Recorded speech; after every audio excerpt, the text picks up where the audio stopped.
tanks will have a fill level. And the fill level's along the back. It's about an inch lower than this overflow tube. And that's generally where you want the water to stop. First thing that you're going to want to do if you ever have any toilet problem is you want to know that where the shutoff is. You've probably looked at it. Many people don't even think about it, but the shutoff is down here on the left-hand side. You want to turn that clockwise in until it stops. And you know it stopped because when you flush the toilet, you won't hear the normal sound of water filling.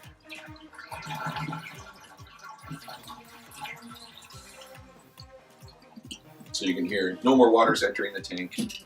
I have it completely stopped and the water is off. So we're going to go ahead and effect these repairs. We're going to remove the fill valve, which is this device here, and the flapper, which is way down there at the bottom. So we're going to disconnect this water supply line. A little bit of water may come out, so I like to put a towel down. You're going to need a pair of pliers or channel locks to undo the lower nut, but the top one generally you can undo by hand. And you can see a little bit of water dripping there.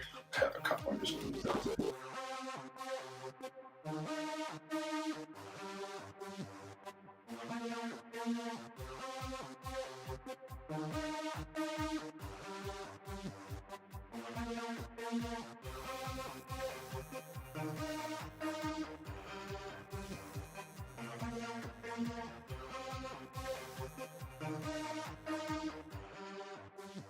I'm going to loosen the fill valve off, and that water is going to come out the hole that I have at the bottom of the tank.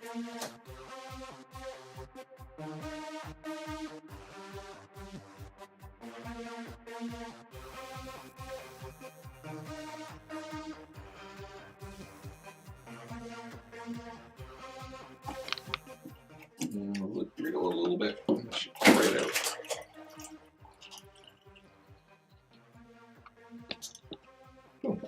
Got most of the water. My towel's there to collect the rest. Now that the fill valve's out of the way, this is a good time to get rid of the flapper. One thing I want to warn you about is that they get kind of slimy after they've been in for a while. So the first thing I did was undid the chain off of the handle. And I always like to wear gloves because it will leave marks. So, like this one will leave my hand black if I was touching it. Can't see it because I got black gloves on. So I have a new Hornet flapper. It actually says Hornet. This one's made by Brass Craft, and it just slides over top of the hooks that are there. And closes down, seals nicely. And then we just reset the chain.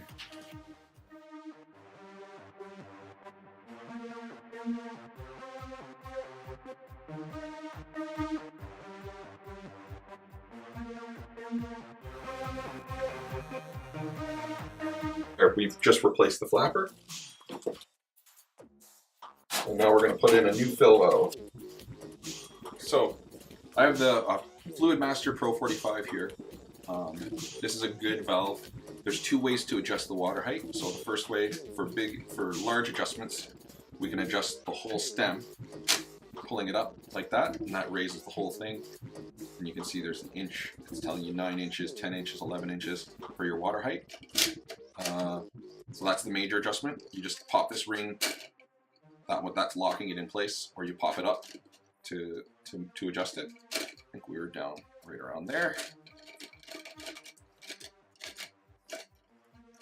That locked in. Make sure you lock that down because the water, this is the only thing stopping the water from coming out. So make sure that ring is back in position. And then for minor adjustments, you have this ring which will raise and lower the level of the float, and this is the float. So we're going to go ahead and reinstall that. First thing we need to do is make sure we have the gasket on. Okay, so the Pro 45 comes with a couple of pieces. Some of these we're going to use for our application, some of them aren't. We are going to use the fill valve, the water supply line for the fill valve is going to mount onto that, so we're going to keep that. And then we have this kind of strange looking guy. This is actually the washer.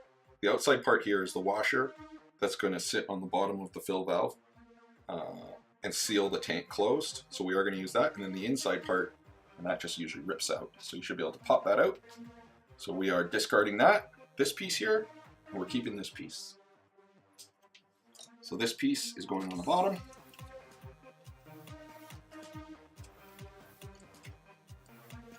Just like so. And then we are going to put this in the tank. What I want you to pay attention to when you're putting this in the tank is that this float has free reign to operate up and down without rubbing against the side of the tank. And I want you to watch for this spout. This little spout is where the water comes out and goes into the fill valve. You want to position that in an area where it's easy to get to, like so. So you can see the fill valve has easy operation up and down, and I can have easy access to this spout. But fill valve is free and operate, and I can get to my fill tube right there. I'm gonna take this nut, I'm gonna fasten it onto the bottom.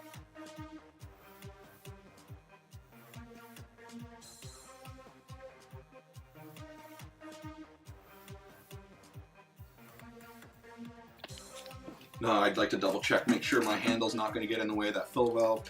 Make sure the fill valve still has good room to operate, which it does. And we're going to get the last piece out of the box, which was the fill tube that I was talking about earlier. Connect that together with this guy, just by pushing it in. That's all that we need to do. Make sure you bury that all the way to the end. And then this attaches onto the fill tube. Some of the water when you flush the toilet comes out of here and fills the tank. Some of it goes down this fill tube. So you want to make sure you got that on there. And then just push that onto this plug. And you're all set. Everything's free to operate. Fill valve comes up. We're good. Okay, so now I'm going to put the new fill tube or supply line onto the toilet. I like to start off with the valve because the valve has smaller threads, so I get that started first.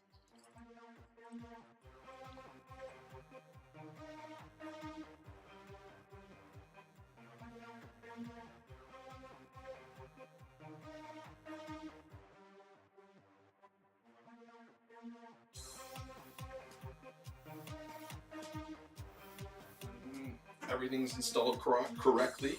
I'm going to go ahead and try it. So I'm going to fill the tank back up. It should fill and stop close to that line.